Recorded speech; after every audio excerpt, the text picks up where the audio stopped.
Ravi de vous retrouver sur la 2S TV. Il est 20h, c'est l'heure du journal. Tout de suite, les titres. À la une de l'actualité ce soir, les travailleurs du Fonds d'entretien routier autonome, ceux de l'ANPEJ, les surveillants de l'université numérique Cheikh Amadou Kane et les travailleurs de AGS invitent le gouvernement à prendre des mesures drastiques pour mettre fin à ce qu'ils jugent comme des injustices. Ils étaient en conférence de presse, les détails dans un instant. Affrontement entre conducteurs de moto Jakarta et forces de l'ordre dans la commune de Saly Portudal. Ces derniers dénoncent les tracasseries quotidiennes des policiers sur les routes et les amendes de 6 000 francs CFA. Jets de pierre et grenades lacrymogènes étaient au menu des échauffourées. Le vice-président de l'ACOSEN, Mohamed Sissé, s'invite au débat de la concertation que le chef de l'État compte mener avec les acteurs du secteur privé national. Une rencontre qui, selon ce membre de l'ACOSEN, doit être une occasion pour régler toutes les questions liées à la cherté de la vie. En tournée dans la capitale du Niambour, le syndicat autonome des enseignants du moyen secondaire du Sénégal, SAEMS, liste ses priorités au nouveau gouvernement, des doléances qui tournent autour de la transformation de l'école sénégalaise, l'apurement du passif des accords, la situation des décisionnaires. Voici pour les titres.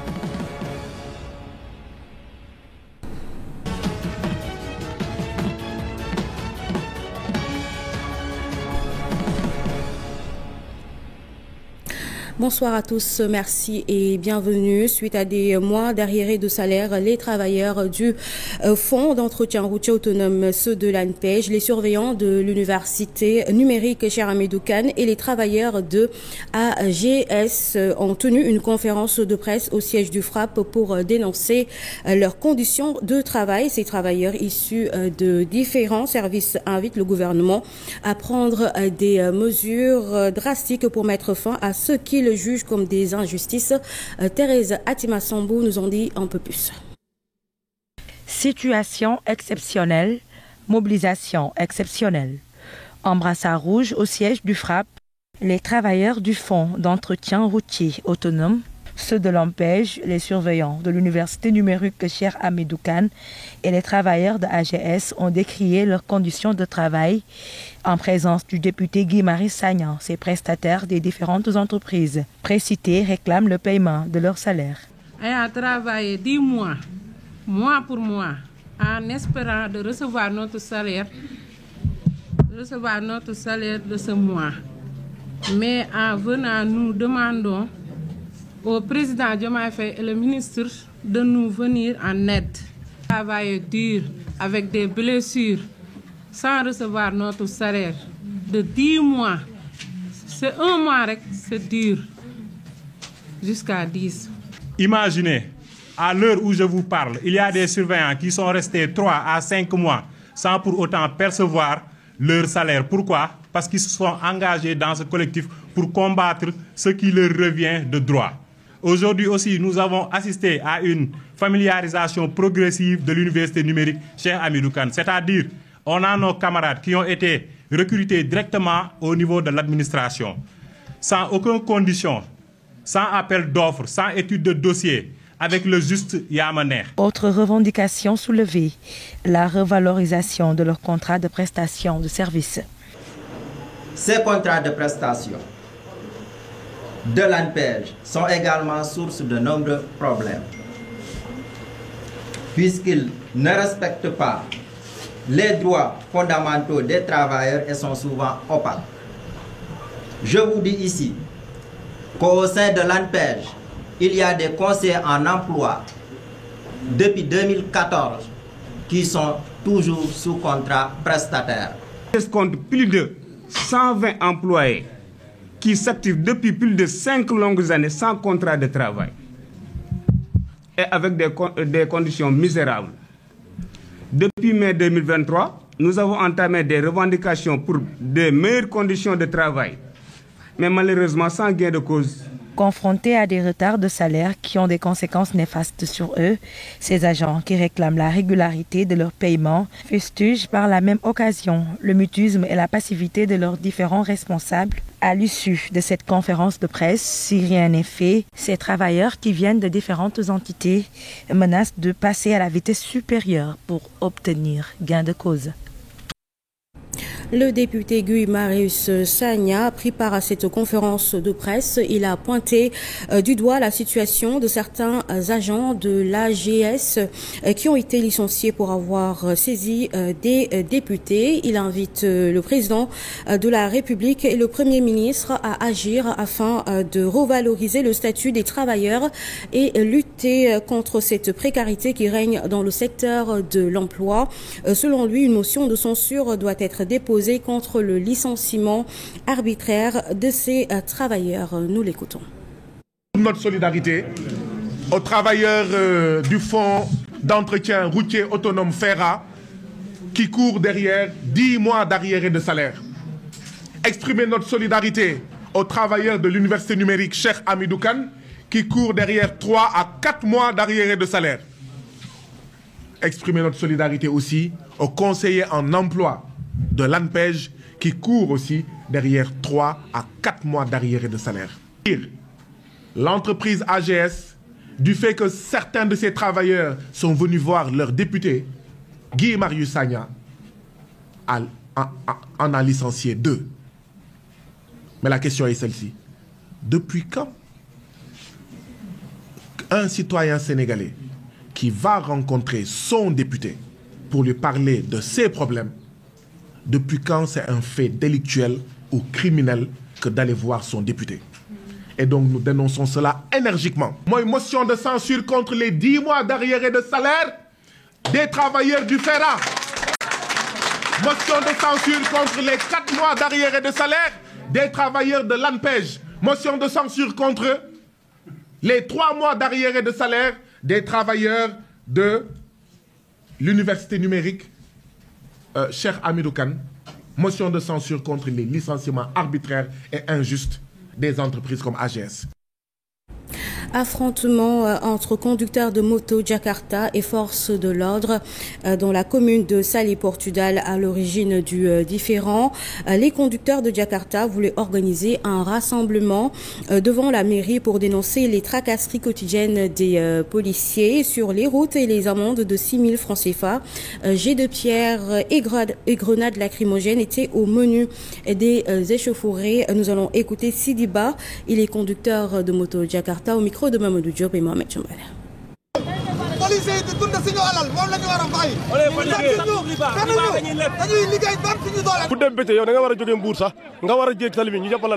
Chaque jour, les policiers font le contrôle des pièces de nos motos. Mais ce qui n'est pas normal, c'est le fait de nous infliger quotidiennement des amendes de 6 000 francs CFA. Chaque jour Jakarta, chaque jour jàpp Jakarta, chaque jour jàpp Jakarta dañoo sonn gis nga li ñu def suñu gannaaw nii yéen a teg seen bot xeexuñu xuloowuñu fii la ñuy dëkk dañuy daan suñu doole. Nous le dénonçons et réclamons plus de respect et de considération. Nous ne faisons que travailler pour nourrir nos familles. fii lañ nekk yor seeni doom war a dem école Sardé xale bu ndaw moo ñëw na borom Jakarta bi moom mooy yóbbu su nekk agressé la xale du la ñeme nañ ñu dimbali ngir yàlla ñu bàyyi ñuy liggéey d'accord naa nga contrôler nit ki vendredi nga jàpp ko nga contrôler. Nous ne sommes pas contre les contrôles tous les vendredis, mais pas chaque jour. Seul moyen que nous disposons, ce sont nos motos. C'est vilain ce que les policiers nous font subir. maa ngi sama carte assurance maa ngi sama carte grise maa ngi sama permis mais dañ leen laaj ñun opération laay def duñ la laaj dara. lii dafa ñaaw ku si mën a jàppal leen si ñu xeex lii mu deñ yaa ngi dégg monsieur le maire. Nous disons à monsieur le maire que nous faisons partie de ta famille et que nous méritons protection afin d'exercer convenablement notre travail. dimbal la nga dimbale si am na loo xool gis ngeen lii yéen a ko gisal seen bopp ñun xuloowuñu xeexuñu waaw lu ñu woo nag ñu wuy si leen si waaw. Le vice-président de l'ACOSEN, Mohamed Cissé, s'invite au débat sur la concertation que le chef de l'État compte mener avec les acteurs du secteur privé national. Une rencontre qui, selon ce membre de l'ACOSEN, doit être une occasion pour régler toutes les questions liées à la cherté de la vie. Il préconise au nouveau gouvernement le renforcement des moyens pour les structures habilitées à gérer ces secteurs. Il s'est entretenu avec Cher Kébé et Papillon. Le président de la République, Bassirou Diomaye Diakhar Faye, va animer une concertation avec les acteurs du secteur privé national du Sénégal Une rencontre qui s'inscrit dans le cadre de consultations sur les questions socio-économiques. Le vice-président de l'ASCOSEN, Mohamed Cissé, approuve cette initiative du président et l'appel à l'élargissement des gammes de produits. La première position, c'est l'élargissement des gammes de produits dont les produits seront, leurs prix seront encadrés. J'en veux pour preuve ce qui a été fait dans le passé avec la viande, que ce soit la viande de bœuf, du mouton et de la volaille. L'élargissement se porterait aussi sur d'autres produits comme les pâtes alimentaires, très très consommées au Sénégal, et le savon. Quel est le problème? À l'autorité de voir là où le bas blesse afin de rectifier. Si c'est la SAED qui n'a pas emblavé les surfaces nécessaires, pourquoi? Si par exemple c'est un problème de semences, pourquoi? Essayons de trouver le problème. La question du loyer préoccupe les populations, une problématique longtemps décriée comme source de tension. Ce membre de l'ASCOSEN préconise le renforcement des moyens pour les structures habilitées. Mais il n'y a pas que les denrées alimentaires. Nous allons proposer aussi le coût de la location, surtout, parce que ça représente un bon pourcentage dans le budget du ménage. Mais l'outil de régulation qui a été créé, la CONAREL, la Commission nationale de régulation du loyer, cet outil-là n'a pas été accompagné pour faire sa politique à l'égard des parties prenantes que sont le bailleur et le locataire. Donc, essayons de doter suffisamment de moyens pour qu'au moins qu'ils puissent se déployer à l'intérieur du pays, parce qu'il n'y a pas que la région de Dakar. Mohamed Cissé invite le nouveau gouvernement à poursuivre les efforts pour l'applicabilité des mesures qui seront prises. Mais je pense que chaque acteur, en ce qui le concerne, doit avoir cet esprit patriotique et se dire que une fois que des décisions sont retenues, ces décisions-là doivent être appliquées. Birane Yahya Wane, président du Conseil national des dirigeants d'entreprises du Sénégal, a salué l'idée du président de la République Bassirou Diomaye Faye de rencontrer le secteur privé. D'après lui, c'est une bonne initiative soutenant qui doivent être accompagnées par le secteur privé, mais l'État aussi doit les mettre dans un environnement incitatif et attractif afin de favoriser plus d'investissements. Il est au micro de Fatima Tal. C'est une excellente initiative, le fait que le chef de l'État reçoive le secteur privé dans son entièreté, dans sa diversité, surtout dans sa hiérarchisation. Il est quand même important de noter, nous sommes dans un secteur privé quand même hiérarchisé, et puis voilà. Il y a des acteurs économiques opérationnels, il y a des acteurs fonctionnels, il y a du lobbyisme, c'est un melting pot. Donc le fait qu'ils les reçoivent, c'est une excellente initiative. Et puis comme je vous ai dit, nous avons comme dénominateur commun de créer énormément de richesses et d'emplois dans ce pays. Les attentes sont nombreuses, mais quand même nous les comprenons. Ils viennent d'hériter quand même d'une situation un peu difficile, chaotique, donc ils sont obligés quand même d'être accompagnés par le secteur privé. Et puis dans sa globalité, que ce soit le secteur privé institutionnel, organisationnel, patronal, quand même, qui doit quand même aujourd'hui jouer un rôle quand même très important, prépondérant pour ne pas dire, par rapport à la représentativité à l'échelle nationale. Donc le secteur privé institutionnel devrait quand même jouer un rôle quand même important aux côtés quand même du gouvernement. Donc voilà tout ce qu'on peut dire, parce que le secteur privé aujourd'hui a comme mission principale de devoir créer de la richesse, de devoir créer des emplois, mais en parfaite intelligence avec l'État du Sénégal, qui doit quand même les mettre dans un environnement comme incitatif, attractif, pour qu'on investisse le plus. Il est important quand même qu'on puisse associer tout le monde quand même, afin que tous les acteurs économiques, tous les présidents d'organisations patronales puissent quand même venir, quand même écouter le chef de l'État par rapport à ses orientations, par rapport à ce qu'il va dire au secteur privé et ce qu'il attend aussi du secteur privé.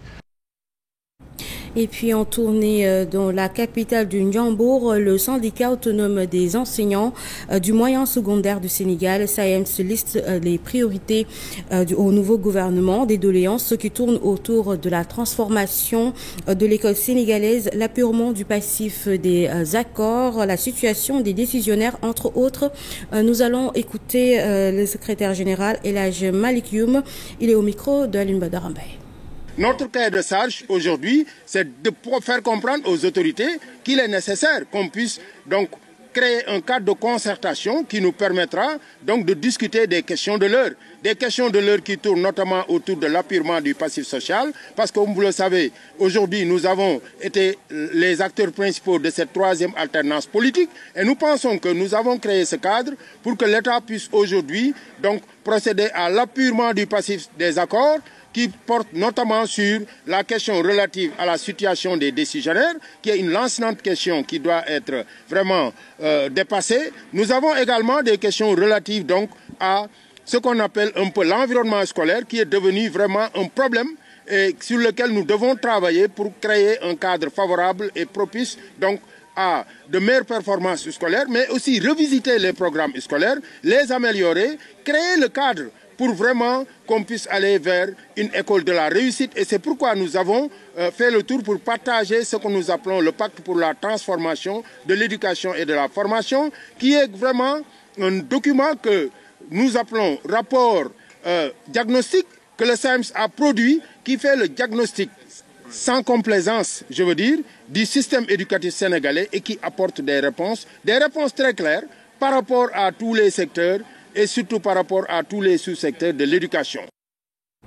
Pour accompagner les investisseurs dans la formalisation de dossiers pour la création d'entreprises, un centre qui polarise la région de Thiès et de Diourbel a été implanté dans la commune de Saly Portudal. Le gouverneur de la région de Thiès, accompagné du directeur général d'Apex SA, ont procédé à son inauguration, une plateforme qui facilitera les démarches nécessaires pour les investissements dans la zone. C'est un reportage de Mamadou Diop et Mohamed Choumbal.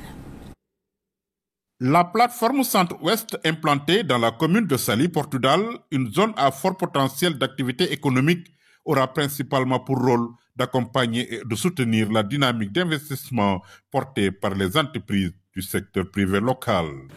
Cet outil, cette plateforme, est en même temps un lieu d'accompagnement des investisseurs pour bénéficier de l'encadrement des structures d'appui dans le cadre de la promotion et du développement d'un secteur privé local fort. Le directeur général de l'Apex SA a informé que ce centre vise à améliorer l'offre de services dans les régions et de bâtir un cadre de facilitation stratégique et opérationnelle pour développer l'économie locale. Dans le cadre de la territorialisation des politiques publiques, Apex SA, dans le cadre de sa mission de promotion de l'investissement privé, a entrepris la mise en œuvre des cadres d'accompagnement à travers l'installation à terme de 5 plateformes d'investissement dans les zones sud à Ziguinchor, qui est des plateformes qui est déjà opérationnelle. Ici à Saly, au nord, plateforme de Saint-Louis qui était la première à être opérationnelle. Et bientôt, nous allons installer une à Kaolack et à Kédougou. Cette plateforme sera également un cadre de dialogue entre les investisseurs du secteur public-privé, selon le gouverneur de la région de Thiès. La plateforme que nous avons inaugurée tout à l'heure est un guichet unique, fédérateur, car cette plateforme abrite l'essentiel des acteurs de l'écosystème de l'investissement et de l'entrepreneuriat. Abdoulaye Baldé n'a pas manqué d'inviter les usagers à utiliser à bon escient la plateforme Centre-Ouest implantée dans la commune de Saly Portudal. Chers porteurs de projets d'ici et d'ailleurs, entrepreneurs d'ici et d'ailleurs, cette plateforme d'investissement de Saly établie ici à Saly, Portugal, est la vôtre. Elle vous accueillera à bras ouverts afin de vous informer des opportunités sectorielles et régionales, de vous orienter, de vous guider et de vous enrôler dans des procédures de formalisation. Tantôt, le représentant de Sonko a dit à 24 heures, je vais l'avoir à l'œil. Il ne faudra pas qu'on glisse à 48 heures. En 24 heures, vous pouvez venir ici à Saly et créer votre entreprise. Mais avant la cérémonie d'inauguration de cette plateforme, le gouverneur de la région de Thiès, accompagné du directeur général de l'APEX, a réceptionné les 6 km de plage restaurée sur une largeur de 50 mètres dans la station balnéaire de Saly, Portugal. Plus de 100 camions stationnés entre la frontière du Sénégal et la Gambie. Ces chauffeurs et opérateurs économiques achètent du ciment au Sénégal pour le revendre en Gambie. Ils doivent présentement verser la somme d'1 million de francs CFA pour entrer en territoire gambien. Une situation qu'ils ne sont pas prêts à accepter et demandent l'intervention des autorités de ces deux pays avant que la situation ne se complique. C'est un reportage d'Ibrahim Ndour et Moustapha Dalmeida. Des camions à perte de vue stationnés le long de la frontière sénégalo-gambienne entre Poste Caraïbes et Farafenni. Ces camionneurs qui achètent du ciment au Sénégal pour le revendre en Gambie doivent payer maintenant 2 millions de francs CFA pour accéder au territoire gambien. Une situation qu'ils fustigent catégoriquement. Nous avons 300 000 francs. On payait 300 000 francs pour entrer en Gambie avec le camion de ciment. Aujourd'hui, on nous demande 2 millions de francs CFA. Nous avons contacté la douane et ils nous ont dit que cette situation vient des autorités. L'État du Sénégal a toujours aidé la Gambie. Je peux vous dire que le prix du ciment est plus abordable en Gambie qu'au Sénégal.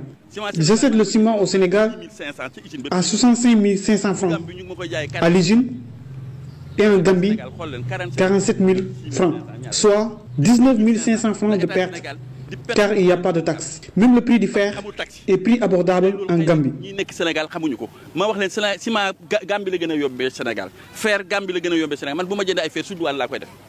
Selon ces opérateurs chauffeurs et apprentis, il y a des inégalités notoires dans le secteur du transport, dans cette zone frontalière qui mérite des solutions définitives. Nous interpellons le gouvernement de la Gambie pour qu'il trouve une solution le plus rapidement à cette situation. L'État ne doit pas être manipulé par des personnes tapées dans l'ombre qui veulent tirer le transport entre les deux pays.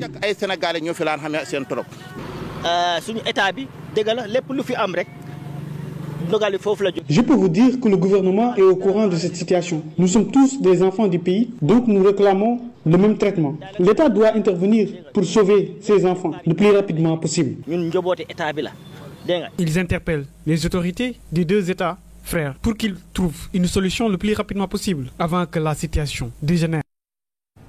L'association des quincailleries du Fouta a tenu son assemblée générale ce dimanche à Djoum dans le département de Podor. Cette organisation qui regroupe plus de 200 membres tend la main au président Bassirou Diomaye Faye pour l'intérêt des populations face à la presse, à la cherté du matériel de construction plutôt. Ils interpellent le chef de l'État afin de soulager les citoyens passés par le commerce pour le développement du Sénégal figure parmi leurs doléances. Ils sont au micro d'Amadou Diaw. Mais c'est l'occasion pour nous aussi de lancer un appel solennel allant à l'endroit de toutes les autorités, à savoir les autorités au niveau départemental jusqu'au niveau national, que tout le monde soit mis au courant que les quincailleries du Fouta, c'est des acteurs économiques et nous sommes des chefs d'entreprise. Nous avons quand même cette volonté manifeste de servir notre contrée et nous voulons quand même être entendus et écoutés par toutes ces autorités. Et on ne peut pas aller vouloir investir dans le développement et ne pas quand même s'investir dans le développement. Comme il y a ces acteurs au niveau départemental jusqu'au sommet de l'État, c'est eux nos collaborateurs directs. Nous sommes debout pour les accompagner dans leur noble mission. Donc c'est le moment solennel pour nous de demander à tous Sénégalais, en commençant par le président de la République, M. Bassirou Diomaye Faye, dont nous félicitons d'avance, à nous soutenir pour qu'on puisse nous aussi rester aux côtés des populations. Car nous sommes là, comme hier et avant-hier, mais cette fois-ci, on a décidé de nous réunir autour de l'essentiel, de nous unir autour de l'essentiel pour le bien-être du Fouta, mais aussi du Sénégal dans son ensemble. Donc c'est l'occasion pour nous de dire que nous sommes à la disposition de nos autorités au niveau local jusqu'au sommet de l'État pour le bien-être de tout Sénégalais et de tout le Sénégal. Parce que nous voulons quand même redonner au Fouta son vrai visage. Et puis à Maka Koulibantang, le Khalif El Hadji Oumou Sankou Diaby demande la réalisation de la route Koussanar-Maka Mereto et la disponibilité de l'eau potable pour les villages excentrés. C'était à l'occasion de la tournée de remerciements de la coalition Diomaye Président 2024. C'est un reportage de Moussa Omar Gueye et Amadou Djedjou. Le Khalif de Maka Koulibantang, El Hadji Oumou Sankou Diaby, sollicite vivement le bitumage du tronçon Koussanar-Maka Koulibantang Mereto. El Hadji Oumou Sankou Diaby prône également pour un accès équitable à l'eau, l'électricité et le renforcement de la sécurité en zone frontalière, ainsi qu'à la préservation des ressources naturelles. Le Khalif de Maka Koulibantang, El Hadji Oumou Sankou Diaby, se dit satisfait de l'initiative prise par les responsables politiques de la coalition Diomaye 2024 pour remercier les populations après la victoire du président Bassirou Diomaye Diakhar Faye. Abdou Mbacké Samb, le coordonnateur départemental de Pastef à Tambacounda et tête de file de la coalition Diomaye 2024, compte ne ménager aucun effort pour une amélioration nette des conditions de vie des populations de la zone de Maka Koulibantang. Et puis, n'oubliez pas, ce soir, votre rendez-vous sportif, comme tous les lundis à 21h. Ce soir, Adama Kandé et Fatima Silla comme invités au grand format Omar Daf, ancien défenseur des Lions du football et actuel coach Amiens en France. Et voilà, c'est ce qui met fin à ce rendez-vous d'information. Merci de l'avoir suivi. Merci à l'équipe technique. Excellente suite des programmes sur la 2S TV. Quant à moi, je vous retrouve demain. Bonsoir.